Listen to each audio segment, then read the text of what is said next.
새해가 되면 모든 것이 새롭습니다. 달력도, 계획도, 마음도, 기분도 모두가 새롭습니다. 금년에는 잘 해야지 하고 다짐도 우리가 새롭게 합니다. 그런데 문제는 사실상 1월 1일이라고 해서 첫날이 된다고 해서 우리의 눈으로 볼 때 다른 시간보다 새로울 것은 사실은 없습니다. 여러분들 2018년을 넘어서 2019년으로 넘어오셨는데 사실 돌아보면 별로 새로울 게 없습니다. 보통 시간과 똑같이 반복될 뿐입니다. 그래서 이 키에르케고르라는 유명한 철학자는 사람은 원형으로 된 문자판에 의해서 살고 있다고 했습니다. 사람은 원형으로 된 문자판에 의해 살고 있다. 시계바늘이 끊임없이 반복하여 원을 그리느며 이 도는 것을 보고 사람들은 한결같이 내일도 오늘처럼 그렇게 똑같이 돌겠지 하고 살아간다는 것입니다. 이런 사람에게는 새해라고 해서 새로울 것이 없습니다. 그래서 하나님은요, 꾸준히 흐르는 시간을 그냥 계속해서 흐르도록 놓아두지 않았습니다. 저는 하나님의 놀라운 지혜를 발견합니다. 그래서 하나님은 시간이라는 것을 그냥 계속 꾸준히 흘러가도록 놓아두지 않았습니다. 시간을 토막토막 끊어 놓으신다는 겁니다. 그래서 이게 중요합니다. 시간을 토막토막 끊어 놓으셨습니다. 즉 1년을 4등분으로 해서 우리나라 같은 경우에는 추나 추동, 봄, 여름, 가을로 구분해 놓으셨고요. 1년을 12달로 나누어 놓으셨습니다. 그래서 매달 다시 새롭게 시작할 수 있도록 해주셨고 365일을 일주기로 돌고 나서는 새로 다시 시작하도록 저희들에게 지혜를 주셨습니다. 이렇게 시작과 끝을 만들어 놓으심으로써 인간으로 하여금 늘 새롭게 각오하고 새롭게 다짐하고 새 마음으로 출발할 수 있도록 구분해 놓으신 것이 바로 시간을 만드신 그 시간을 통해 하나님 주신 지혜로 시간을 우리가 만들게 하신 하나님의 목적일 것입니다. 그래서 우리는 오늘 새해 첫 수요일 예배를 맞이해서 이 시간 이 새로워짐에 대해서 우리가 잠깐 함께 생각하시겠습니다.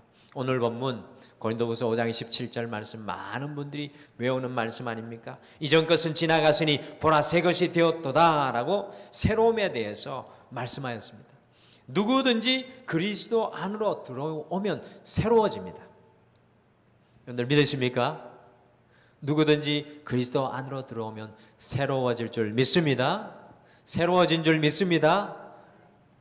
그리스도 안에 있으면 새로워진다는 겁니다. 정신도 몸도 영도 생활도 모두 새로워집니다. 근데 중요한 것은요, 순간적으로 새로워지기보다는 늘 지속적으로 그리스도 안에 머물고 2019년 등마루의 표처럼 주님의 길을 걸어가고 또 걸어가다 보면 주님의 길을 가르쳐 주시옵소서.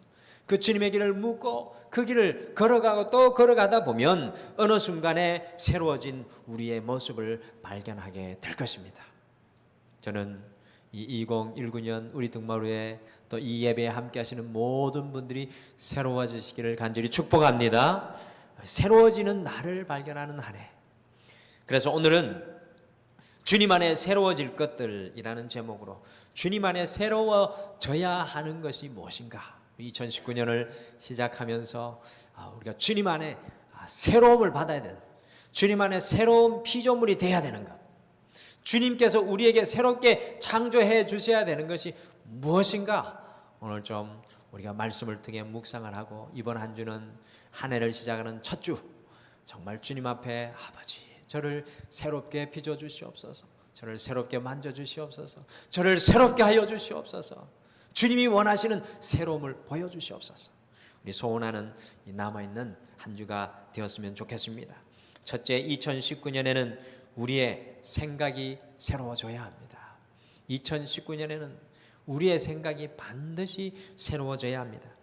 그런데 하나님은 인간에게만 가장 복된 것을 주셨는데 그것은 머리로 생각할 수 있는 기능입니다. 머리로 생각하고 머리로 묵상하고 머리로 무언가 바라볼 수 있는 이 생각이 얼마나 귀한 것인지 모릅니다.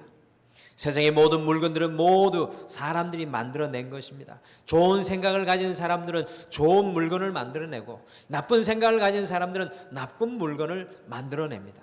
똑같은 도구도요, 좋은 생각을 가진 사람들이 사용하면 인류 공익을 위해서 유익을 주는 이 결과를 가져오지만 옳지 못한 생각을 가진 사람들이 사용하면 엄청난 재해를 불러오는 이 저주의 도구로 바뀌기도 합니다. 사람은 옳은 생각을 가지고 살아야 마음도 생활도 하나님이 원하시는 그것으로 나아갈 수 있습니다. 여러분들, 신앙생활은 무엇입니까? 신앙생활은 하나님을 매 순간 만나는 것입니다. 하나님을 육신으로 만나는 것이 아니라 생각으로 만나는 것입니다. 우리의 생각 속에 주님이 들어오시는 것. 내 생각 여하에 따라서 하나님을 만날 수도 있고 못 만날 수도 있습니다. 생각 속에 온갖 잡념이 가득 찬 사람은 하나님을 만날 수가 없습니다. 옳은 생각과 옳은 마음을 간직하여야만 하나님을 만나고 그분과 교제를 우리가 이룰 수가 있습니다. 여러분들, 금년에는 무엇보다도 주님 안에 우리의 생각을 새롭게 하시는 이 해가 되시기를 간절히 축복합니다. 근데 제가 이 말씀을 가만히 묵상을 하시면서 제 자신을 돌아봤습니다. 그리고 많은 사람들을 돌아봅니다. 많은 사람들이요, 이 신앙생활을 하면서도 내 안에 묵은 생각을 바꾸지 못할 때가 참 많습니다. 여러분들 어떻습니까?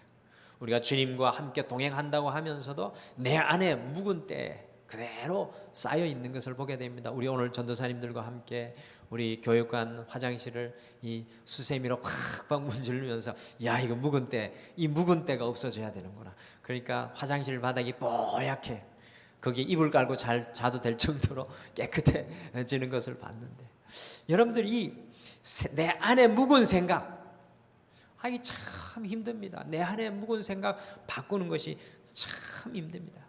주님 앞에 내 생각이 깨어지는 것이 진정한 신앙생활입니다. 정말 주님 안에 내 생각이 완전히 박살나는 것이 신앙생활입니다. 수십 년 신앙생활을 하여도 주님 앞에 생각이 깨어지지 못하면 신앙의 걸음은 늘 제자리일 수밖에 없습니다. 하나님 앞에 신앙의 진정한 챔피언은 내 생각이 깨어지고 주님 생각이 충만한 사람입니다. 한번 따라하시죠. 내 생각은 깨어지고 주님의 생각만 가득하게 하옵소서. 여러분들, 2019년 신앙의 챔피언은 누구일까요? 내 생각은 깨어지고 내 안에 주님의 생각으로 가득 채워지는 사람이 바로 신앙의 챔피언입니다. 새해를 시작하면서 우리의 생각 속에는 얼마나 주님의 생각이 가득한지 점검해 보아야 하겠습니다. 우리가 예배의 한순간으로 만족하는 것이 아니라 정말로 우리가 주님 안에 거할 때 새로운 피조물이 되는 것은 우리의 생각 속에 주님이 들어오시는 것입니다. 우리의 생각을 주님이 지배하는 것입니다. 보십시오. 이 야곱이 은혜를 받으니까 그의 이기주의적인 생각이 깨어졌습니다. 이 야곱 참 안 깨어질 것 같은 사람인데 그 사람을 깨뜨리고 주님 만나십니다. 여러분들, 기도원을 기억하십니까? 하나님을 만나니까 그의 두려움의 생각이 깨어집니다. 요나가 고래 뱃속에서 회개하니까 불순종의 생각이 주님 앞에서 깨어졌습니다. 다윗이 나단 선지자의 경고를 들었을 때 회개함으로 정욕의 생각이 주님 앞에 깨어졌습니다. 자기의 죄됨을 돌아보게 되었습니다. 베드로는 자신의 힘으로 주님을 따를 수 있다고 생각했던 사람입니다. 내가 죽을지언정 주님을 따르겠습니다라고 했던 베드로는 주님 앞에 철저히 그 생각이 깨어집니다. 사도 바울의 율법의 생각이 주님의 은혜 앞에 깨어졌습니다. 늘 다가오는 한 해에는 주님의 말씀과 주님의 생각으로 아구까지 채워져서, 우리의 인생의 아구까지 채워져서 우리의 생각이 온전히 새로워지시기를 간절히 축복합니다. 이번 한 해 첫 주 우리가 시작하면서 주님의 생각을 가르쳐 주옵소서. 그 소원을 가지고 달려나가기를 소원합니다. 둘째, 2019년에는 우리의 시각이 새로워져야 합니다. 우리 2019년에는 우리의 시각이 새로워져야만 합니다. 옳게 보고 바르게 보고 정확하게 보는 시각이 굉장히 중요합니다. 매사를 옳게 볼 때 오해가 없고 편견이 없고 사랑스럽게 보입니다. 편견을 가지고 사람을 보게 되면 정확하게 보이지를 않습니다. 여러분들, 아담과 하와의 실패 원인이 무엇입니까? 잘못된 시각의 굴절에서 비롯되었습니다. 하나님을 바라보아야 될 시각이 어느새 선악과로 그 눈이 가 있었습니다. 그들은 보지 말아야 할 것을 보았을 뿐만 아니라 잘못 보았습니다. 여러분들, 롯의 아내가 왜 실패했습니까? 왜 소금 기둥이 되었습니까? 보지 말아야 할 것을 뒤돌아 보았기 때문에 낙오하였습니다. 무엇을 보느냐? 어떻게 보느냐? 어떤 마음으로 보느냐가 중요합니다. 여러분들, 우리의 신앙은 보는 것입니다. 여러분들, 믿음은 무엇을 보고 있느냐라는 그것이 바로 우리의 믿음입니다. 여러분들, 무엇을 보고 계십니까? 무엇을 보고 계십니까? 하나님께서 주시는 축복도 보는 것에서 옵니다. 하나님은 아브라함에게 자손을 주시기 전에요, 먼저 환상부터 주셨습니다. 이건 아마 신앙의 중요한 영적 진리 같아요. 하나님께서 아브라함에게 축복의 자손을 주시기 전에 환상부터 주셨습니다. 먼저 자손을 준 것이 아니라 환상을 보여줍니다. 보는 것이 있어야 생긴다는 겁니다. 내 자손을 땅의 모래와 같이 하늘의 별과 같이 주겠다고 약속하셨습니다. 아마도 그 약속 당시 하나님께서 하나님께서 아브라함을 밖으로 불러내어서 별을 보여주시면서, 밤하늘의 별을 보여주시면서, 보라, 저 무수한 별들만큼 내게 자손을 주겠다. 그리고 광야를 데리고 가서 보라, 저 무수한 모래만큼 내가 내게 자손을 주겠다고 하나님께서 약속하셨을 것입니다. 보여주셨을 것입니다. 이 환상적인 약속을 실물로 하나님께서 아브라함에게 보여주셨을 것입니다.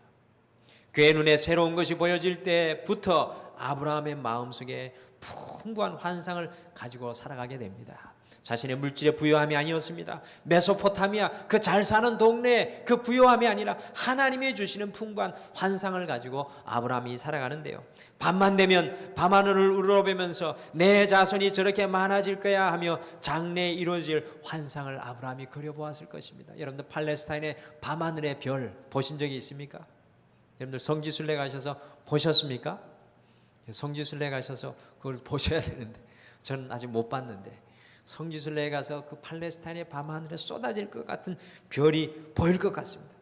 그 밤만 되면 그것을 보면서 아브라함은 즐거웠을 것입니다. 또 낮이 되면 장렬하는 태양 아래에서 뜨겁거나 피곤하지 아니했을 것입니다. 그것은 그가 바라보는 꿈이 있었기 때문입니다.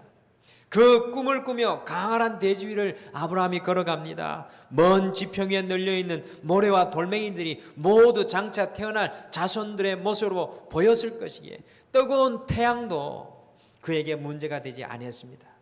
그래서 아브라함은 뜨거운 낮이 되어도 즐거웠을 것이고, 밤하늘의 무수한 별들은 장차 태어날 자손들의 초롱초롱한 눈망울로 보였을 것이고, 대낮에 대지 위에 널려있는 그 수많은 모래들 또한 자손들의 수많은 머리로 보였을 것이니, 가히 이런 광야 생활이 그에게는 꿈의 생활이었을 것입니다. 고통의 시간, 아픔의 시간, 불확신의 시간이었지만 하나님이 보여주시는 그것이 있으니까 아브라함의 광야의 생활은 꿈꾸는 생활이었습니다. 이것이 시각을 통하여 오는 하나님의 축복입니다. 하나님이 이렇게 현실적인 축복을 주시기 전에 먼저 영롱한 환상부터 마음속에 보여주십니다. 여러분들, 우리 성도님들은 어떤 환상을 보고 계십니까? 주님께서는 우리에게 어떤 환상을 보여주십니까? 우리 신앙생활을 하면서도 이것을 보지 못하는 분들이 너무 많습니다.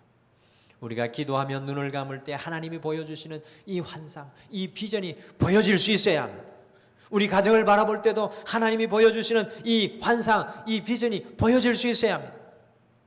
그래서 우리는 이 2019년 우리의 시각을 새롭게 가져야 합니다. 근데 불란서의 어머니들은 아이들의 공부방에 성화를 걸어준다고 합니다. 그 성화를 바라보게 되면 경건한 마음을 갖게 해주고 성스러운 시각을 조성해 주기 때문입니다. 위인들의 사진을 보면서 또한 지혜와 용기를 갖게 해줍니다. 알프스산을 올려다보고 있는 나폴레옹의 사진을 보면서 자녀들로 하여금 자신감도 이 프랑스의 엄마들은 갖게 해준다고 합니다. 우리 나사렛 교회에 곽호경 목사님에게 아들이 둘이 있습니다. 큰아들이 미국에서 지금 대학을 막 졸업을 하고 사업을 했는데, 부동산 사업을 했는데 엄청나게, 이제 아직 30도 안 된 사람이 엄청나게 그 사업이 부흥을 하고 있습니다. 그 곽홍영 목사님이 저에게 이런 간증을 했습니다. 어릴 때 그 큰아들이 집에 헬리콥터를 한 대, 자기 방에 헬리콥터 사진을 한 대 붙여놓고 자기가 살 집 아주 큰 대저택의 사진을 붙여놓았다고 합니다. 그래서 자기가 이 다음에 하나님께서 축복을 주시면 전용 헬리콥터를 타고 다니고 저 대저택을 내 살 것이라는 그 비전을, 그 사진을 붙여놓고 날마다 그것을 보면서 공부했다고 합니다. 이 바라보는 것 정말로 중요합니다. 여러분들, 경건한 가정과 세속적인 가정의 차이는 그 집안의 장식물들을 통해서도 구분할 수가 있습니다. 벽에 어떤 그림이 걸려 있고 진열장에 어떤 것이 놓여 있는지만 보아도 알 수가 있습니다. 여러분들, 하와가 선악과를 바라봄으로 타락을 하였습니다. 롯의 아내가 보지 말아야 할 것을 봄으로 소금 기둥이 되고 말았습니다. 야곱의 딸 기억하시죠? 음라연의 거리를 바라보며 기웃거릴 때 자신의 몸을 지켜낼 수가 없었습니다. 다윗은 보지 말아야 할 것을 바라보았기 때문에 실수하고 말았습니다. 그런데 하나님은 도대체 왜 아브라함을 한밤중에 밖으로 불러내서 은구슬, 금구슬을 뿌려놓은 것과 같은 환상적인 밤하늘의 무뼈들을 보이면서 약속하였겠습니까? 그것은 환상을 주시려고, 꿈을 갖게 하시려고, 꿈의 영상을 환상 속에, 생각 속에 익어가게 하시려고 하신 것이었습니다. 그래서 우리는 꿈을 지니고 환상을 보며 살아가야 합니다. 사랑하는 성도 여러분, 2019년 우리는 세상이 아니라, 사람이 아니라 하나님께서 보여주시는 것을 보고 살아가기를 결단합시다. 우리 옆에 분에게 한번 축복하시죠. 하나님께서 보여주시는 것을 보십시오 라고 축복해 주시기를 바랍니다. 하나님께서 보여주시는 것을 보십시오. 이 정말 중요한 겁니다. 하나님께서 무엇을 보여주시는가? 2019년에는 좀 보면 살았으면 좋겠습니다. 2019년에는 보면서 사십시오. 할렐루야. 오늘 어떤 권사님이 남편들이 곧 교회에 나올 것 같다라는 그 간증을 하시는 것을 보게 됩니다. 환상입니다. 하나님이 남편을 구원시킬 환상이잖아요. 이것도 환상으로 보셔야 그것이 하나님께서 채워주십니다. 2019년에는 꼭 보고 사십시다. 2019년 우리 등마루에도 뭔가 보여줘야 합니다. 저는 보기를 원합니다. 우리 성도님과 같은 것을 보기를 원합니다. 2019년에 우리의 직장과 사업과 우리 자녀들 속에 주님이 보여주신 것을 우리가 함께 보아야 합니다. 이전에 내가 보고 살았던 것이 아니라 하나님께서 보여주시는 것을 믿음의 눈으로 보시고 살아가시기를 간절히 축복합니다. 기도하십시오. 우리 이 1월 한 달은 어떻게 기도하느냐 하면, 지금 기도하지 마시고 1월 한 달 기도하시라. 너무 말씀을 잘 들으시. 1월 한 달 기도하는데, 아버지, 내가 보고 있는 것이 아니라 주님, 우리 가정 속에 주님이 원하신 것을 보여주시고, 자녀들 속에 주님이 원하신 것을 보여주시고, 우리 교회 속에 주님이 원하시는 것을 보여주시옵소서. 그래서 그것을 간절히 붙잡고 기도하기를 원합니다. 마지막으로 2019년에 우리는 언어를 새롭게 해야 합니다. 언어를 새롭게 해야 합니다. 여러분들, 첫 번째 뭐가 새로워져야 된다고요? 생각이 새로워져야 하고, 우리의 시각, 그리고 마지막으로 우리의 언어입니다. 이 세 가지가요, 신앙의 놀라운 조화를, 신앙 속에 놀라운 조화를 이루면서 우리의 삶의 길을 주님의 길로 이끌어갑니다. 2019년은 우리의 언어가 새롭게 되어야 합니다. 오늘날은 정말 말의 공의 시대입니다. 저도 이렇게 설교하는 거 보면 저도 말을 많이 하는데, 말의 공의 시대입니다. 말이 너무 많습니다. TV를 켜놓아도, 라디오를 틀어놓아도 언제나 우리는 쏟아져 나오는 언어를 접할 수밖에 없습니다. 그 밖에 수많은 책들이 쏟아져 나오고 있습니다. 그런데 중요한 것은 말이 다 말이 아닙니다. 책이 다 책이 아닙니다. 우리는 언어 생활이 새로워져야 합니다. 정말 주님이 주시는 언어를 말할 수 있어야 합니다. 우리 안에 담겨진 언어가 무엇인가? 굉장히 중요한 것입니다. 서양인들은 아침에 일어나서 굿모닝, 좋은 아침입니다 라고 하루를 시작합니다. 그런데 우리 민족은 좀 안타깝게도 굿모닝이 아닙니다. 입버릇처럼 무의식 중에 아침에 일어나면서 기질개를 켜면서 내뱉는 말이 아이고 죽겠다. 근데 제가 영국에서 흑인 그 영국 사람을 제가 이렇게 도우미로 일을 했는데 그 친구가 한 번도 일어나서 I will die라고 말한 거 제가 들어보지를 못했어요. 정말 몸이 불편한 사람이었는데도 늘 굿모닝입니다. 근데 이상하게도 우리나라 사람들은 아이고 죽겠다. 그리고 일이 조금만 어려워도 내뱉는 말이 아 힘들어 죽겠다라는 말을 많이 할 때가 많습니다. 우리 민족의 정신 세계를 언어 세계를 지배하는 무언가 나쁜 그런 모습이 아닌가 생각합니다. 여러분들 참 무서운 것이 말입니다. 여러분들 무서운 것이 말입니다. 그래서 우리가 말 한마디 하기 전에 깊이 생각하는 것은 사실은 깊은 영성에서 나오는 것입니다. 내 말 한마디 던지는 것 그 앞에 깊이 생각하고 그 말 한마디를 내뱉을 수 있는 것은 그것은 놀라운 영성입니다. 말은 그대로 이루어집니다. 말은 언연중에 자신에게 암시를 주는 힘이 있습니다. 여러분들 말은요 믿음이고 말은 우리의 삶 속에 암시를 주는 힘이 있습니다. 나중에 그 암시가 무서운 결과를 가져옵니다. 그래서 우리는 먼저 말을 하는데 진지해야 하고 그 말이 새로워져야 합니다. 여러분들 믿음이 달라지면 언어가 달라집니다. 주님 앞에 나아가고 은혜 가운데 있으면 그 언어가 정말로 아름다워집니다. 최면학에서 잠이 오지 않는 사람에게 잠이 온다 하고 암시를 주면 곧 잠이 오게 된다고 합니다. 이 같은 암시를 최면학에서는 힌트라고 합니다.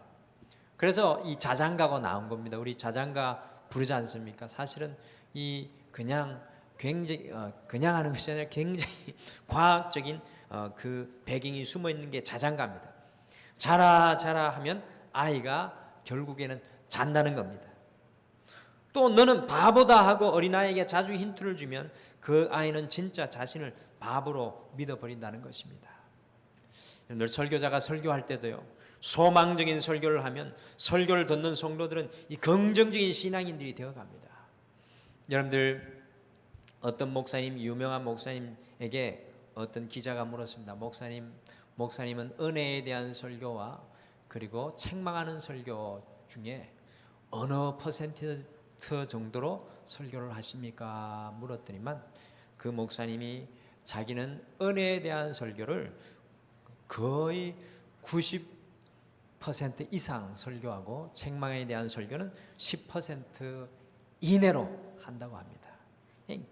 굉장히 놀라운 비밀이 숨어 있는 말씀이죠. 여러분들 이 성도들의 긍정적인 신앙을 불어 넣어주면 이 소망적인 마음, 그 믿음을 가지지만 세상적인 어두운 면만을 자꾸 덜추어내면 성도들은요 그러니 나만이라도 바로 살자 하고 각오를 하는 것이 아니라 나도 이 정도쯤이야 저 사람들도 저러는데 하고 부정을 합리하고 만다는 것입니다. 참으로 무서운 말의 힘입니다. 그래서 믿음은 바라는 것들의 실사랑이라고 하였습니다.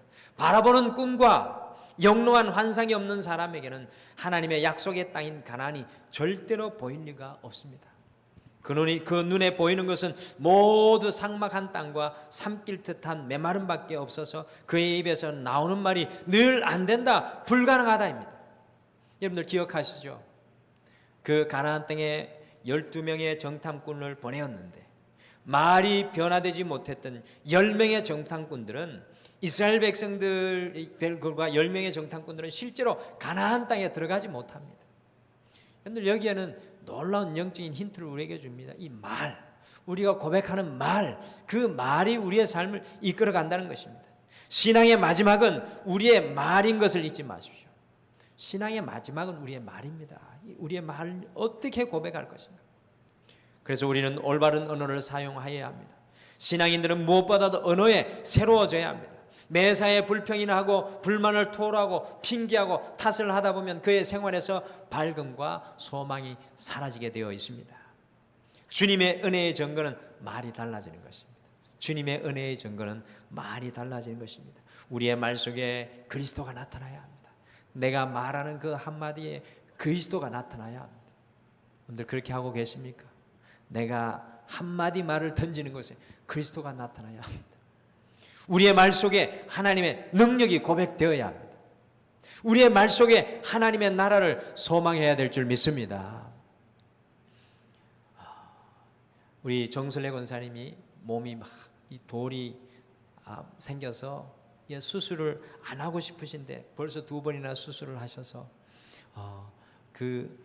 어떻게 고민이 많으셨어요. 그래서 저에게 갑자기 그런 믿음이 생기더라고요. 지난 12월에 그래서 정순례 권사님 병원 가기 전에 꼭 한번 믿음의 말을 선포해야 되겠다, 교역자들하고. 그래서 교역자들이 둘러서서 그 정 권사님을 붙잡고 믿음의 말을 선포를 했습니다.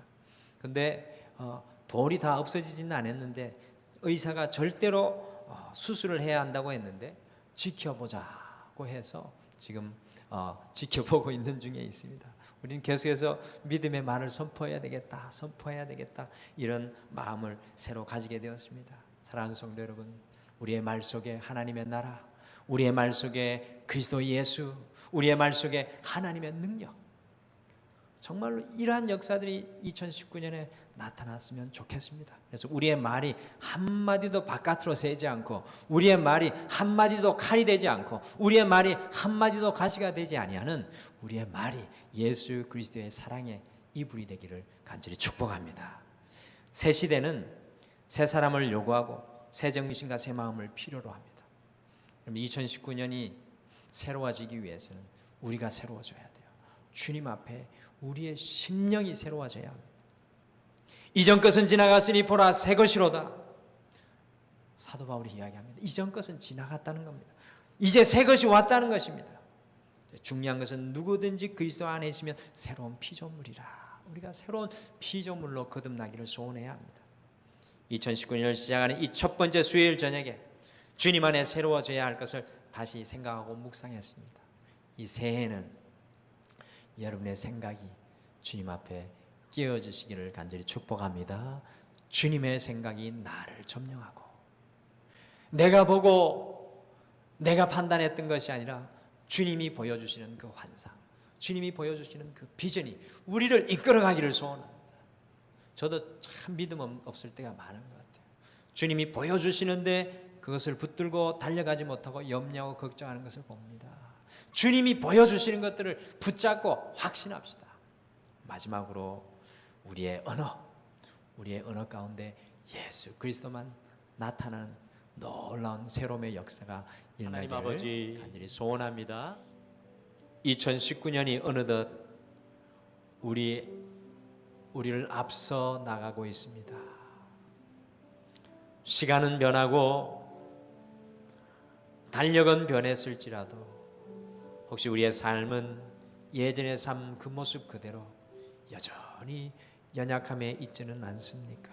주님 오늘 사도 바울이 고백하였던 것처럼 보라 이전 것은 지나갔도다. 그리스도 안에 있으면 새로운 피조물이라. 주님, 이 2019년 우리의 교만의 생각, 우리의 염려의 생각들, 세상의 생각들을 주님께서 깨뜨려 주셔서 우리의 심령의 아구까지 주님의 생각으로 충만하여 질 수 있도록 주님 축복하여 주시옵소서. 2019년에는 내가 보지 못했던 것을 보게 하여 주시옵소서. 내가 거머쥐지 못했던 그 비전을 가슴 속에 품게 하여 주셔서 우리 가정을 향하여, 우리 자녀들을 향하여, 우리 교회를 향하여 그 비전을 붙들고 여호수아와 갈렙같이 믿음을 선포할 수 있는 저희들에게 인도하여 주시옵소서. 주님, 우리의 언어를 붙잡아 주시옵소서. 이 언어가 하나님의 영광만 되게 인도하여 주시옵소서. 한 해를 시작하는 이 첫 주, 우리의 생각과 시각과 언어 위에 주님께서 함께하여 주실 줄 믿고 감사드리옵고 예수님의 이름으로 기도드리옵나이다. 아멘.